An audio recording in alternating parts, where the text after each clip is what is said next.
નમસ્કાર. આજના આ ખાસ વિશ્લેષણમાં આપણે પૃથ્વીના એવા અદૃશ્ય રક્ષકો વિશે વાત કરવાના છીએ જેના વિશે રોજિંદા જીવનમાં ભાગ્યે જ કોઈ વિચારતું હશે. આજનો આપણો વિષય છે પક્ષી અભ્યાસ શા માટે જરૂરી છે. જો આ માત્ર આકાશમાં ઉડતા કોઈ સુંદર જીવોની જ વાત નથી હો, આ તો એક એવા રોમાંચક અને અદૃશ્ય યુદ્ધની વાત છે જે આપણા જ ઘરના આંગણામાં અને ખેતરોમાં બિલકુલ શાંતિથી લડાઈ રહ્યું છે. પ્રકૃતિનું સંતુલન જાળવવામાં પક્ષીઓનો ફાળો કેટલો અમૂલ્ય છે તે આપણે આ સત્ર થકી સમજવાનો પ્રયાસ કરીશું. તો ચાલો, બિલકુલ મોડું કર્યા વગર સીધા જ આ અદ્ભુત દુનિયામાં જઈએ. ચાલો, આમાં થોડા ઊંડાણપૂર્વક ઉતરીએ. એક આંકડાથી શરૂઆત કરીએ. 2000. હા, 2000. જરા કલ્પના કરો કે આ આંકડો શું હોઈ શકે છે. આ એક બહુ જ ભયાનક સત્ય છે કે કેટલીક જીવાતો અને કીટકો એવા છે જે એક જ વખતમાં 2000 ઈંડા કે બચ્ચાને જન્મ આપે છે. હવે જરા વિચારો કે જો આટલી મોટી સંખ્યામાં પેદા થતા કીટકો પર કોઈ અંકુશ જ ન હોય તો શું થાય? અને ધ્યાન રહે, આ તો માત્ર એક જ કીટકની વાત છે. પૃથ્વી પર આવા લાખો કરોડો કીટકો છે. આ બાબત ખરેખર આપણને વિચારતા કરી મૂકે છે કે પ્રકૃતિમાં સતત વધતી જતી આ જીવાતોનો સામનો આખરે કરતું કોણ હશે. અને આ આંકડાઓનું ગણિત આગળ જતાં વધુ ડરામણું બની જાય છે. માત્ર 1 કે 2 દિવસના ટૂંકા સમયગાળામાં જ આ કીટકો પોતાના શરીરના વજન કરતાં 200 થી 300 ગણો ખોરાક આરોગી જાય છે. અરે, આ કોઈ સાયન્સ ફિક્શન ફિલ્મની કાલ્પનિક વાર્તા નથી, પણ વૈજ્ઞાનિકોની એરણ પર ખરી ઉતરેલી એકદમ નક્કર હકીકત છે. આટલી ઝડપથી વધતા અને સતત ખાતા કીટકોને જો છૂટા મૂકી દેવામાં આવે ને તો પૃથ્વી પરનું તમામ લીલું ઘાસ અને અનાજ ગણતરીના દિવસોમાં જ સાફ થઈ જાય.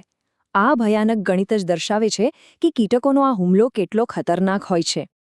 અને આ જ બાબત આપણને બહુ સ્પષ્ટ રીતે સમજાવે છે કે જો પક્ષીઓ પોતાના ખોરાક તરીકે આ કીટકોનો ઉપયોગ કરીને તેમના પર નિયંત્રણ ના રાખતા હોત ને તો આપણી આસપાસ દેખાતી આ લીલીના ઘેરવાડીઓ અને લહેરાતા ખેતરો ક્યારનાય થરપારકેર કે સહારાના રણ કરતાં પણ વધારે વેરાન બની ગયા હોત.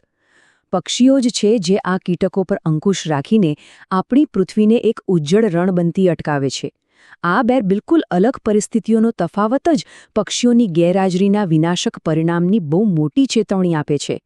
અહીં જગવિખ્યાત પક્ષીવિદ સ્વર્ગસ્થ ડૉક્ટર સલીમ અલીના આ શબ્દો ખાસ યાદ આવે છે.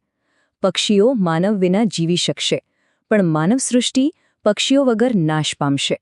આ કોઈ માત્ર ભાવનાત્મક વાક્ય કે અતિશયોક્તિ નથી, પણ એક બહુ જ કડવી વૈજ્ઞાનિક વાસ્તવિકતા છે. અત્યાર સુધી આપણે જે પણ આંકડાઓ જોયા તે આ જ વાતની સાબિતી આપે છે. પક્ષીઓ સંપૂર્ણપણે સ્વતંત્ર છે. એમને આપણા અસ્તિત્વની કોઈ જ જરૂર નથી. પરંતુ જો તેઓ ન હોય તો આપણી ખેતી અને અંતે આપણું જીવન નષ્ટ થઈ જાય. આપણે ડૉક્ટર સલીમ અલીના આ શબ્દોની ગંભીરતા પૂરેપૂરી સ્વીકારવી જ રહી. તો અહીં સૌથી મહત્વનો મુદ્દો એ છે કે પક્ષીઓ માત્ર કીટકો ખાઈને જ આપણો બચાવ નથી કરતા. પ્રકૃતિના જીવનચક્રમાં એમનું યોગદાન બહુ મોટું છે.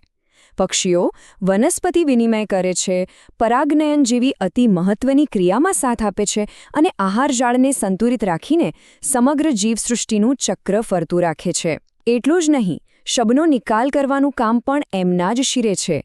રોગચાળો ફેલાવી શકે તેવા સડી ગયેલા શબ અને એંઠવાડનો નિકાલ કરીને તેઓ ખરેખર આપણી પૃથ્વીને સ્વચ્છ અને માનવજાતને સુરક્ષિત રાખવાનું ભગીરથ કાર્ય કરે છે.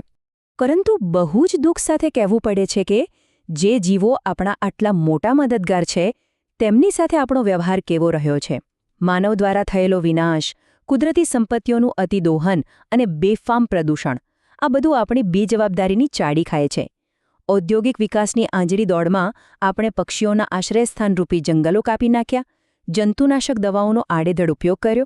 આપણે આ ઉપકારી જીવો તરફ દોસ્તીનો હાથ લંબાવવાના બદલે આપણા અવિચારી વર્તનથી એમના જ અસ્તિત્વ સામે એક બહુ મોટો ખતરો ઊભો કરી દીધો છે. ચાલો, આગળ વધીએ અને જોઈએ કે આ પરિસ્થિતિ કેવી રીતે વધુ વણસી છે. આ એક એવી કાયમી વિદાયની સફર છે જે હચમચાવી મૂકે તેવી છે. પહેલા જંગલોનો વિનાશ થયો, જેણે પક્ષીઓના ઘર છીનવી લીધા. અને ત્યારબાદ ડોડો અને પેસેન્જર પિજિયન એટલે કે યાત્રાળુ કબૂતર જેવી પ્રજાતિઓ હંમેશા માટે લુપ્ત થઈ ગઈ. આ કોઈ કાલ્પનિક વાર્તાઓ નથી. આપણી આ અવિચારી પ્રવૃત્તિઓના કારણે જ સેંકડો પક્ષી જાતિઓએ પૃથ્વી પરથી કાયમી વિદાય લઈ લીધી છે. આપણા સ્વાર્થ અને પ્રદૂષણે હજારો સજીવોને આજે નાશપ્રાય સ્થિતિએ પહોંચાડી દીધા છે. આટલું મોટું નુકસાન જાણ્યા પછી પણ સમાજમાં પક્ષી અભ્યાસ વિશે એક બહુ મોટી ગેરમાન્યતા પ્રવર્તે છે. લોકો એવું માને છે કે પક્ષી અભ્યાસ એ તો માત્ર ધનવાનો કે નવરાશના લોકોનો જ શોખ છે. પણ હકીકત એ છે કે આ એક અત્યંત મહત્વની આર્થિક અને પર્યાવરણીય જરૂરિયાત છે. વિદેશોમાં તો આ અભ્યાસ અને સંશોધનો પાછળ લાખો કરોડોનું ભંડોળ વપરાય છે. કારણ કે આનાથી જ આપણે જાણી શકીએ છીએ કે કયા પક્ષીઓ આપણા માટે ઉપયોગી છે અને તેમનું રક્ષણ કેવી રીતે કરવું. પક્ષીવિદોનો સમય અને શક્તિ કંઈ નિરર્થક કાર્ય માટે નથી ખર્ચાતું. એ તો આપણા પર્યાવરણના બચાવ માટે છે. તો અંતે આખી ચર્ચા આપણને એક બહુ જ ઊંડા અને મહત્વના પ્રશ્ન પર લાવીને ઊભી રાખે છે. શું આપણે તેમના અસ્તિત્વને બચાવીને આપણા પોતાના અસ્તિત્વને સુરક્ષિત કરવા તૈયાર છીએ? આપણે સ્પષ્ટપણે જોયું કે પક્ષીઓ વગર માનવજાતનું ટકવું લગભગ અશક્ય છે. તો શું હવે સમય નથી આવ્યો કે આપણે પ્રકૃતિ પ્રત્યેની આપણી જવાબદારીઓ સમજીએ? પક્ષી વિજ્ઞાનનો અભ્યાસ એ માત્ર વૈજ્ઞાનિકો પૂરતો મર્યાદિત વિષય નથી. તે આપણા સહ-અસ્તિત્વ સાથે જોડાયેલો અતિ મહત્વનો મુદ્દો છે. આ એક એવો પ્રશ્ન છે જે આપણા જ ભવિષ્ય વિશે વિચારવા મજબૂર કરે છે. આ સવાલ સાથે જ હું આજના આ સત્રને અહીં વિરામ આપું છું. વિચારજો ચોક્કસ.